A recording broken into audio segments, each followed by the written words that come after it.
سامعین، آج ہم آپ سے ذکر کر رہے ہیں اس دیومالائی سرزمین کا جس کی تاریخ کم از کم 5000 سال قبل مسیح پرانی ہے یا اس سے بھی قدیم ہوگی۔ ہزاروں سال سے اسرار و رموز کی حامل اس سرزمین کو ہر دور میں تاریخی حیثیت حاصل رہی ہے۔ اسے الدنیا بھی کہا جاتا ہے کیونکہ یہ اپنے اوپر کئی تہذیبوں کے اتار چڑھاؤ دیکھ چکی ہے۔ یہ جادوئی قصے، کہانیوں اور پراسرار داستانوں اور دیوتاؤں کی سرزمین ہے۔ یہ کئی انبیاء کی سرزمین ہے۔ جی ہاں، آپ سمجھ گئے ہوں گے، یہ دریائے نیل کی سرزمین مصر ہے، جس کا موجودہ نام عرب جمہوریہ مصر ہے، جو 2 براعظموں ایشیا اور افریقہ پر محیط ہے۔ سامعین، ویسے تو اس کا 90% حصہ صحرا پر مشتمل ہے، لیکن دنیا کا سب سے بڑا اور مشہور دریائے نیل مصر کے وسط سے گزرتا ہے، جس کے سبب اس کے ساحلی علاقے شروع ہی سے سرسبز و شاداب ہیں اور زراعت کے لیے بہترین ہے۔ یہی وجہ ہے کہ مصر دنیا کی قدیم ترین زرعی سرزمین بھی کہلائی جاتی ہے۔ سامعین، آپ دیکھ رہے ہیں دستک ٹی وی کا پروگرام مصر، لیکن اگر آپ نے ابھی تک ہمارا چینل سبسکرائب نہیں کیا تو پہلے اسے سبسکرائب کر لیں اور ساتھ ہی بیل آئیکن پریس کر لیں تاکہ آپ کو ہماری مزید اپڈیٹس ملتی رہیں۔ سامعین، 6000 سال قبل مسیح سے مختلف قبائل دریائے نیل کے ارد گرد آ کر آباد ہونا شروع ہو گئے تھے اور زراعت کا باقاعدہ آغاز بھی ہو گیا تھا، اور 5000 سال قبل مسیح تک مصر تہذیب و تمدن کے حوالے سے ترقی کر چکا تھا۔ پھر لگ بھگ 3500 سال قبل مسیح میں ایک بادشاہ مینس نے مصر کو فتح کر کے یہاں باقاعدہ ایک متحدہ ریاست کی بنیاد رکھی۔ مینس کو مصر کا پہلا فرعون بھی کہا جاتا ہے۔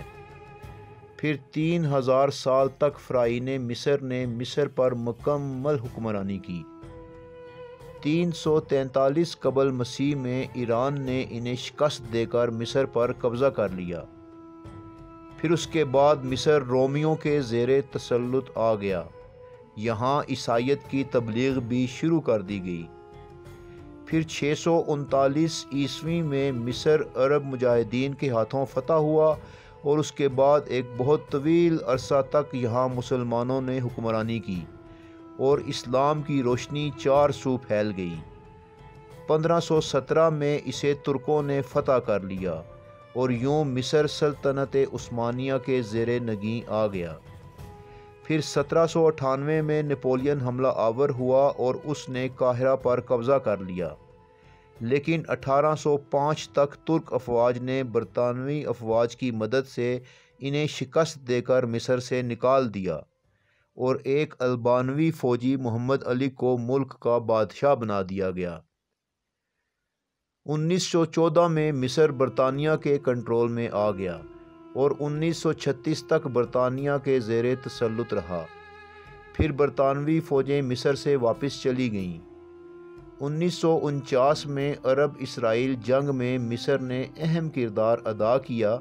جنگ ایک صلح پر ختم ہوئی جس کے تحت فلسطین کے جنوب مشرق میں واقع غزہ کی 50 میل چوڑی ساحلی پٹی مصر کو دے دی گئی۔ 1953 میں مصر کو جمہوریہ قرار دے دیا گیا۔ سامعین، جغرافیائی لحاظ سے مصر کے شمال میں بحر روم واقع ہے، اس کے مشرق میں اسرائیل اور بحر احمر ہیں، جبکہ جنوب میں سوڈان اور مغرب میں لیبیا واقع ہیں۔ اس کا کل رقبہ 10,02,450 مربع کلومیٹر ہے۔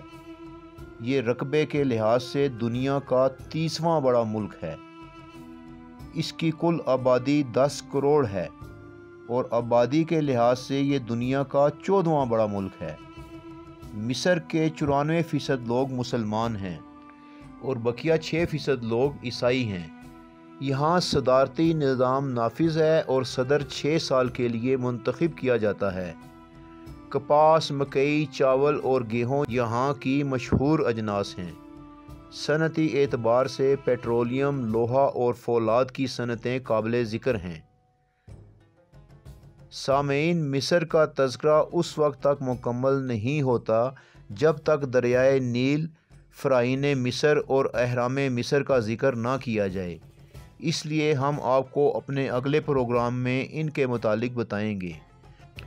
سامعین، آپ دیکھ رہے ہیں دستک ٹی وی کا پروگرام مصر، جو اب اپنے اختتام کو پہنچتا ہے۔ انشاءاللہ بہت جلد ہم اپنے اگلے پروگرام کے ساتھ دوبارہ آپ کی خدمت میں حاضر ہوں گے۔ اس وقت تک کے لیے اجازت چاہیں گے۔ اللہ نگہبان۔